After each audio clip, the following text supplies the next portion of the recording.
What's up, ladies and gentlemen, and welcome to this POV review by Autobahn. My name is Max, and today I'm going to show you around the all-new 2023 BMW X5M competition, which has had a little update, both styling-wise and a couple of mechanical updates as well. So today I'm going to show you around it, and then we'll take it for a drive towards the Autobahn for an Autobahn blast. Now, what have they changed styling wise? There is quite a big difference actually pre-facelift compared to this new styling. We have new headlights, a much more aggressive front end. You can see that grille is kind of, well, XM-like in its shape, and then a lot of black stuff around that to make it even more aggressive. Big air intakes down there and down the side as well.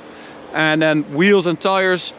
We've got these 21s at the front, 22s at the rear, 295 section tire at the front, 315s at the rear, which is quite large. And then we've got Michelin Pilot Sport 4S rubber around that, which is very nice. Behind that we've got the M compound brakes, which actually are pretty good. Initial bite is really good and performance seems to be holding up pretty well, although they do start squeaking a little bit after some proper use, but they seem to be holding up pretty well, which is nice. They did make little changes to the braking system itself, but not to the calipers or the discs or stuff like that. We've got regular coilover springs, not air suspension on the X5M, which is great. That means that you have a lot more control, because BMW wants this car to be very, very sporty. And well, I think it's a bit too sporty, to be honest. I think it's a bit too harsh, a bit too firm for a big SUV. But this is the best setup if you want to achieve that goal. So they did change some stuff in the suspension. It's a little bit softer than the pre-facelift, but like by a small margin, because the X5M has disappeared. So you only have a competition now, so they don't have like the difference between the regular X5M and the competition anymore. So I think they needed to make this a little bit softer to still be able to get the customers that want a little bit of a softer setup, like as a daily maybe, stuff like that. We do have new wheels, which I quite like. Then we have this matte frozen gray, as BMW calls it. Very well, I like it. It's a cool color for the car. It's a nice contrast with all the black stuff around the car. I mean, I would not choose this for my own car, but I think it looks kind of cool. It's definitely very aggressive, very mean car. At the rear as well, it does look really good. I think the rear light design of the new X5 is very, very good. We've got the exhaust, quad tailpipes of course in black, and then we have a split tailgate, which I love. I think that's so cool. You can sit on here of course when you have to change your boots or you just want to hang out. We also have a cover here which you can stow away by pressing a button and then it comes up, which is kind of crazy. And then you can choose if you want the automatic setting or not. But yeah, that is kind of cool. I love the fact that you have a split tailgate and you can just hit that button and they both close up, which is nice. And then we move on to the other big change.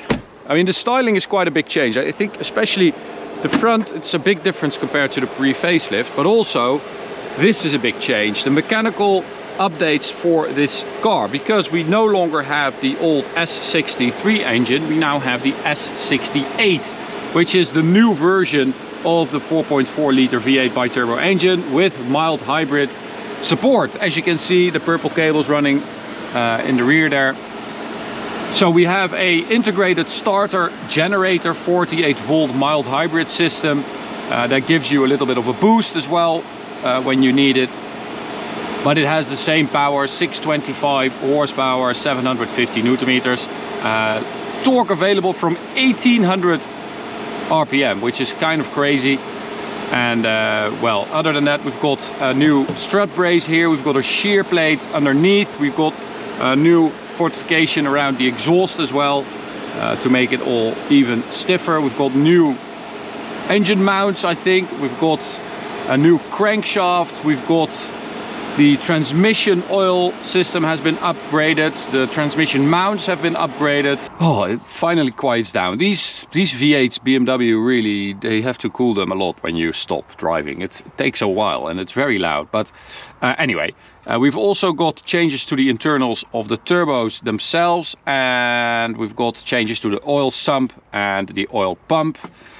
So yeah, actually quite a big update here, which is nice. I always like it when the facelift brings a lot of new stuff. So performance 0 to 100, 3.9 seconds, top speed 290 with the optional M driver spec, which is nice. That's proper performance for this big SUV. What does it weigh? I think like 2,400 kilos. It's quite a heavy car, of course. And then interior wise, we have the new iDrive 8 system with the dual screen. Not a fan of, still haven't gotten used to it, and yeah, I still long for the old system. We have this really tacky M striping thing on the dash as well. A lot of carbon fiber, do like that shape, that is quite cool. And the massive seats, super comfy, very supportive, that is all a-okay. Sound wise,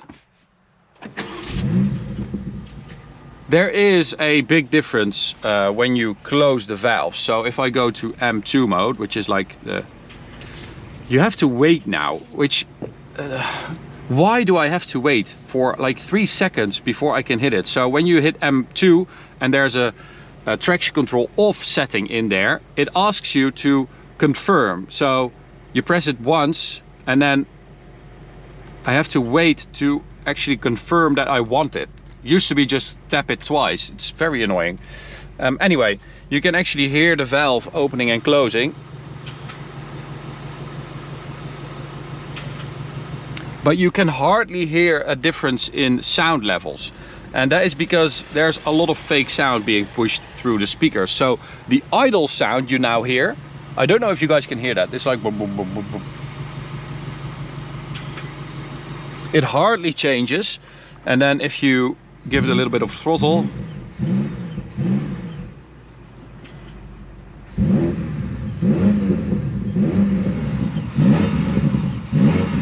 you do get a bit of a burble, and it seems on the outside it actually seems like it's a bit louder,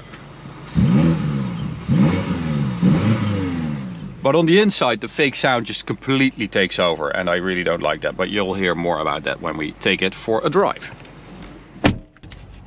Now we still have the ZF 8-speed gearbox, which apparently they also made some changes to quicken up the shifts. And as you can hear, it's just too much for me. I'm going to try and not be annoyed by this the entire review, but it's just, it takes over, and you have that fake sound on the shift as well. I don't like it. And when I turn it off, you have it sounds like a V8 in the distance, you know. I like this much better. I think it's much better to drive. It's less annoying. If they could just make this sound a little bit louder, I think you're there. You don't need all that drama, all that fake V8 sound. You don't need it. Anyway, driving dynamics are very impressive with this car. They have really been able to make this thing handle very impressively. It hides its weight really well. It's just the steering that's a bit weird.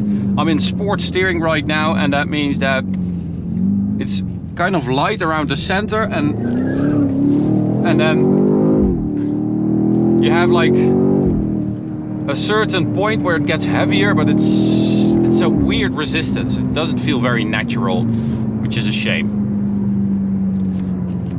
Sound on the outside, especially under load, is, yeah, it's not great. There is some sound, but it's never been this car's strong suit, of course. Sound. This engine really, yeah, it does not have the most charismatic sound or character. Of course, hardware wise,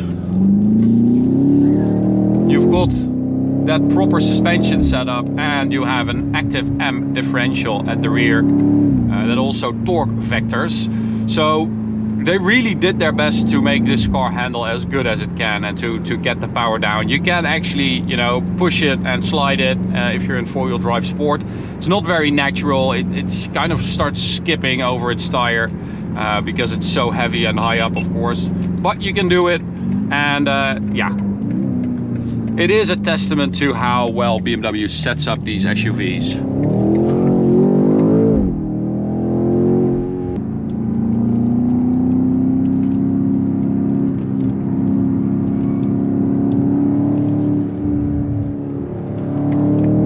So here we go, onto the Autobahn.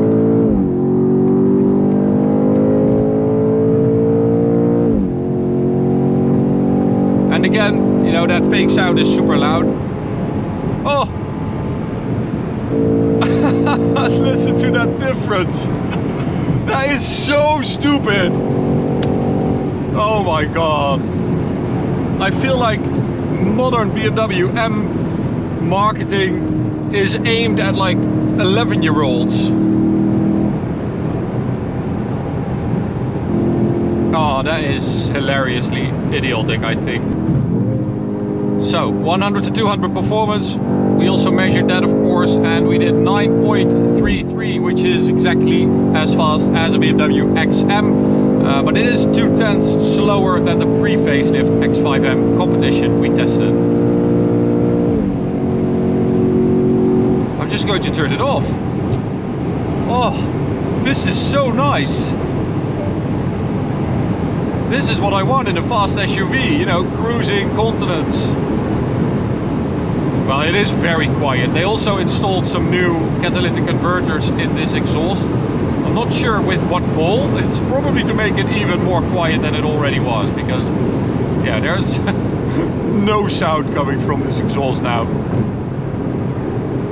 But I still prefer this over that fake sound. But I think for the video, this might be a bit more entertaining, right? Because you can actually hear the revs.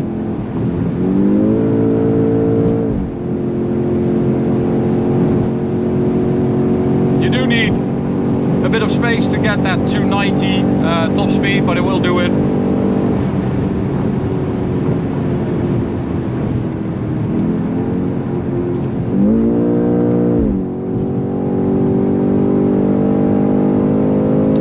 Yeah, I do think, as I said, I think they did make it a little bit too stiff again. I know, yeah, I'm not sure if X5M competition customers all really like that.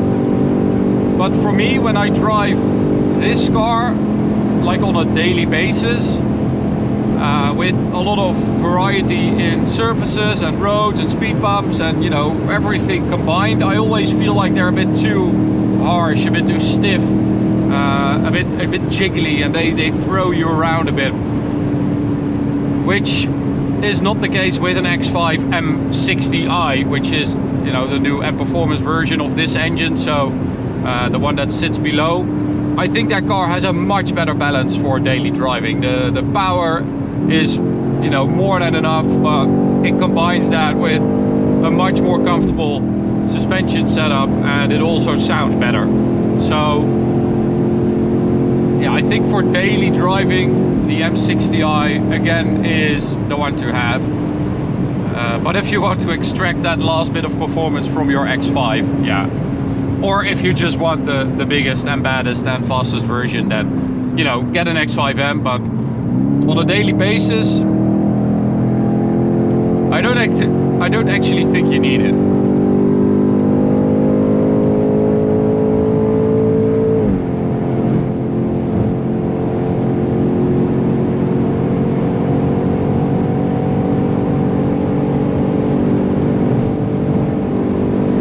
I do like the control you have in this car. It feels very controlled, and it feels very balanced, and yeah, once you're on it, it can be rather